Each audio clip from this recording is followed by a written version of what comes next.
राज ऋषि आचार्य श्री सुदर्शन जी महाराज की अनुपम कृति गीता।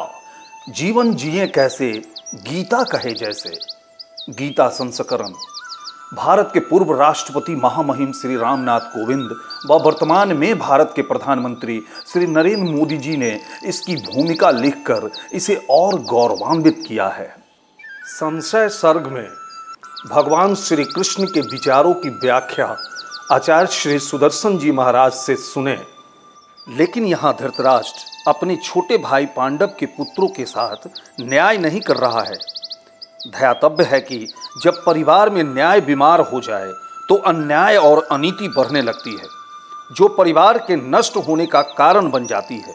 इसीलिए प्राचीन काल से हमारे पूर्वजों ने कुछ नैतिक नियम बनाए हैं, जिनके अनुकरण से ही परिवार का संचालन किया जाता है।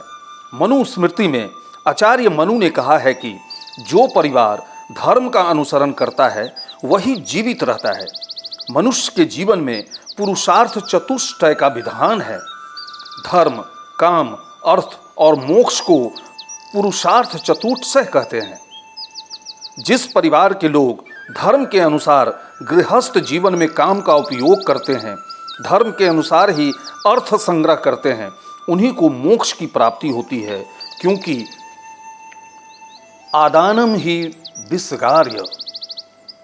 लेकिन धृतराष्ट्र सारे नियमों को भूलकर अपनी काम वासना और इच्छाओं के घोड़े पर चढ़कर राज्य करना चाहता है। वह आंखों से अंधा था, परंतु उसकी वासना अंधी नहीं थी। इसी कारण वह हस्तिनापुर से ही बदला लेना चाहता था। स्मरणीय है कि शुरू में पांडव के रहते उसे राजा नहीं बनाया गया। पांडु की मृत्यु के बाद उसे राजा बनाया गया। यहां भी उसका दुर्भाग्य साथ नहीं छोड़ा। वह जानता था कि उसके मरने के बाद पांडु का बड़ा बेटा युधिष्ठिर राजा बनेगा और दुर्योधन यहां भी इस सुख से वंचित रह जाएगा। इसी प्रतिहिंसा की आग में वह निरंतर जलता रहता था। महाभारत की लड़ाई केवल धृतराष्ट्र की इसी अनंत कामनाओं के कारण लड़ी गई और उसी कामना का शिकार दुर्योधन बनता गया।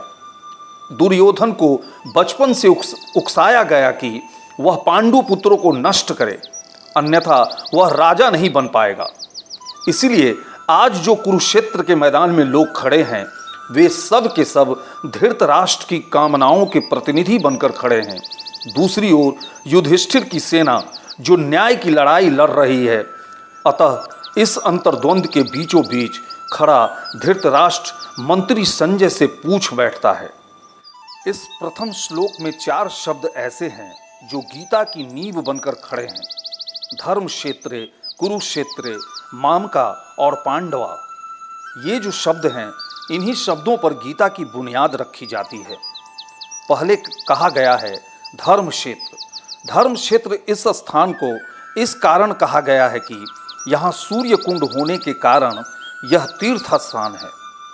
आज भी इस सूर्य कुंड में लाखों भक्त स्नान करते हैं और सूर्य की पूजा करते हैं। पुनः यह कुरुक्षेत्र है, क्योंकि इसी धर्म क्षेत्र में कुरुओं ने अपनी आकांक्षाओं की पूर्ति के लिए युद्ध करने का निश्चय किया। इस धर्म क्षेत्र को कुरुक्षेत्र बनाया गया, जहाँ धृतराष्ट्र की कामनाओं ने पांडवों के साथ युद्ध किया, इसलिए कि यहाँ स्वार्थ की लड़ाई लड़ी गई, अपनों के साथ अन्याय के लिए लड़ाई लड़ी गई। इसीलिए यह धर्म क्षेत्र अपमानित होकर कुरुओं के नाश का कारण बना। यह धर्म क्षेत्र था, इसलिए तीर्थ स्थान बना। तीर्थ का अर्थ होता है जहाँ किसी दिव्य शक्ति का अवतरण हो जाए।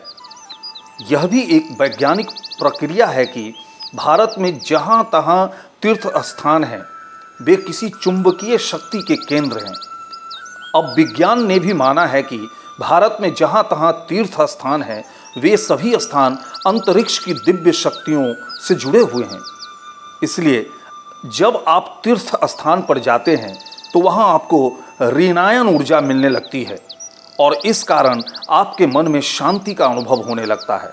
अतः कुरुक्षेत्र आदि काल से एक तीर्थ स्थान था।